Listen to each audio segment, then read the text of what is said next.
Bismillahirrahmanirrahim. Let's start another lecture of Business Research Method by Ranjit Kumar. Today we are going to talk about chapter number 4. The topic of chapter number 4 is formulating a research problem.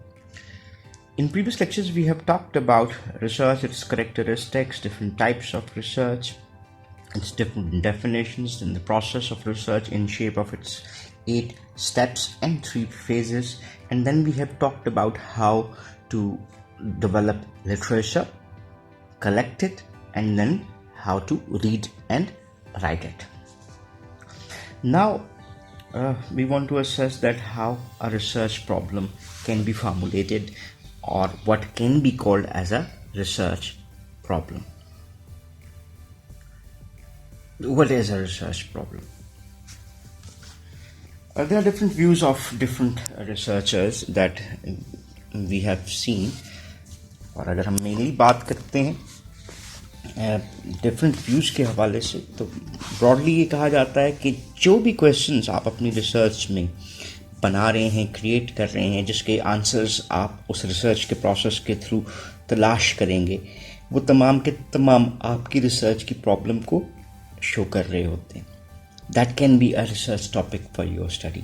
लेकिन eight times हमारे लिए ज़्यादा important चीज़ क्या होती है कि तमाम questions जो भी हैं उसको हम रिसर्च प्रॉब्लम की सूरत में ट्रांसफॉर्म नहीं कर सकते, और बाज़ जो है वो आपकी स्टडी के लिए काफ़ी डिफ़िकल्ट भी साबित हो सकते हैं.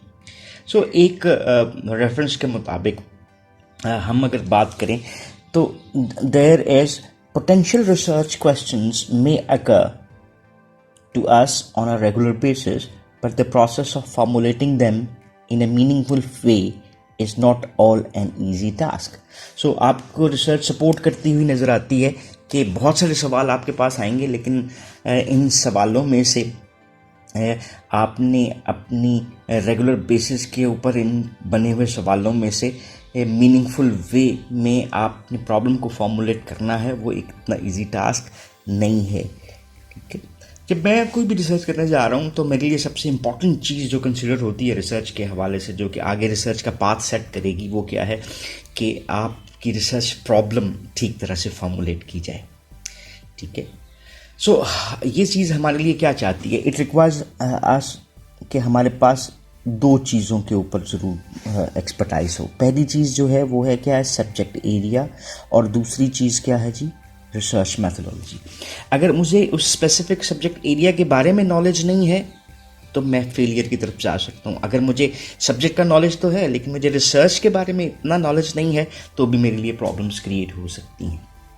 ठीक है, और जब आप अपने क्वेश्चंस को एग्जामिन कर चुके होते हैं, देन आप उनकी कम्प्लेक्सिटी को जो है वो अंडरस्टैंड करने की कोशिश कर रहे होते हैं कि उस स्पेसिफिक एरिया में किस हद तक उस में कम्प्लेक्सिटी पाई जाती है, और उसी को फिर आप ट्रांसफॉर्म करते हैं into shape of a problem statement. So ये तो हमने थोड़ा सा डिफाइन किया कि रिसर्च प्रॉब्लम क्या होती है. अभी बात कर लेते हैं थोड़ी सी कि what is the importance of research problem. Research problem की इम्पोर्टेंस हमारे लिए क्या है? यहाँ पे हमने कुछ चीज़ों के ऊपर बात की. It is first thing like the identification of a destination before undertaking a journey. बड़ी कम्प्रिहेंसिव सी स्टेटमेंट उसने दे दी. If you don't know the destination तो हम अपनी डायरेक्शन बना ही नहीं सकते. हमने दाएं तरफ जाना है, बाएं तरफ जाना है, किस तरफ जाना है, वी डोंट नो.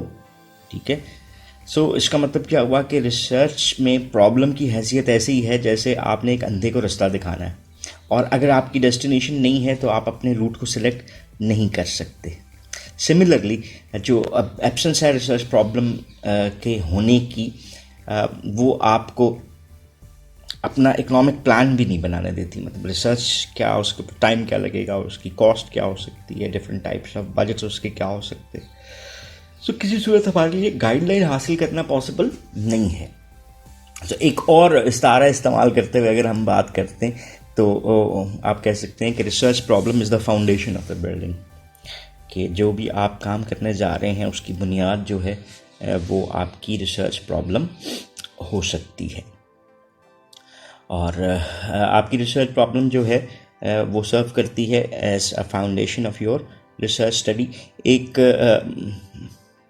रिसर्च के मुताबिक according to Kerlinger, if one wants to solve a problem one must generally know what the problem is. It can be said that a large part of the problem lies in knowing what one is trying to do. So बड़ी खूबसूरत से अंदाज में 1986 में करलिंगर ने इसको define कर दिया कि अगर आप प्रॉब्लम को सॉल्व करना चाहते हैं तो आपको ये पता होना चाहिए कि प्रॉब्लम है क्या। और ये भी कहा जा सकता है कि एक large part of the problem जो है वो किस में छुपा हुआ नज़र आता है, ये जानने में कि वो एक शख्स असल में क्या करना चाह रहा है।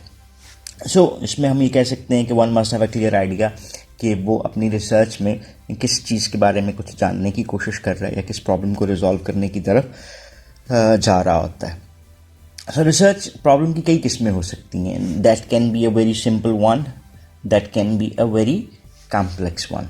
ठीक है, बेसिकली डिपेंड करता है कि आप अपनी रिसर्च प्रॉब्लम को किस तरह से फार्मूलेट करते हैं, कैसे डिटरमाइन करते हैं कि इस प्रॉब्लम को रिजॉल्व करने के लिए हमें कौन से स्टेप्स लेके आने होंगे। फिर remember something from the research process, तो हमारे पहला स्टेप ही क्या था, प्रॉब्लम को आइडेंटिफाई कर लिया, तो फिर उसके साथ साथ हमने स्टडी डिज़ाइन कौन सा यूज़ करना है, वो कैसे डेवलप करेंगे।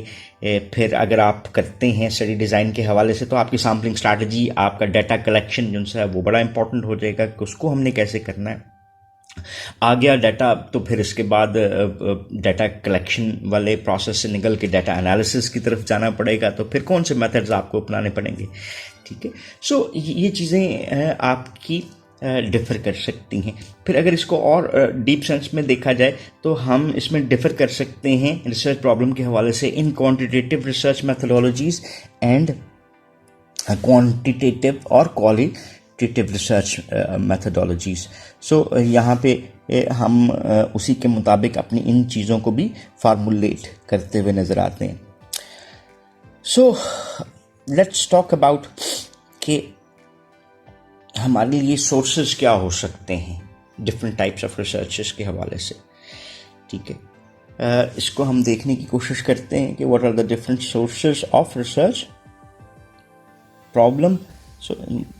Let's talk about it in the next lecture, क्योंकि थोड़ा सा लंबा टॉपिक लग रहा है and then we will be prolonged in our video. अभी इस लेक्चर को यहीं तक रखते हैं। आखिरी बात करते हुए रिसर्च प्रॉब्लम के हवाले से, initially you may become more confused, but this is a normal and a sign of progression. Remember, confusion is often but a first step towards clarity. Take time over formulating your problem. For the clearer you are about your research problem, the easier it will be for you later on. Remember, this is the most crucial step. So this is important. That's all about this part of the lecture, and inshallah हम next lecture में जो different sources हमारे पास आ जाते हैं research problem के, उसके ऊपर बात करने की कोशिश करेंगे। तब तक के लिए thank you very much for watching this video. Have a nice time. अल्लाह हाफिज़।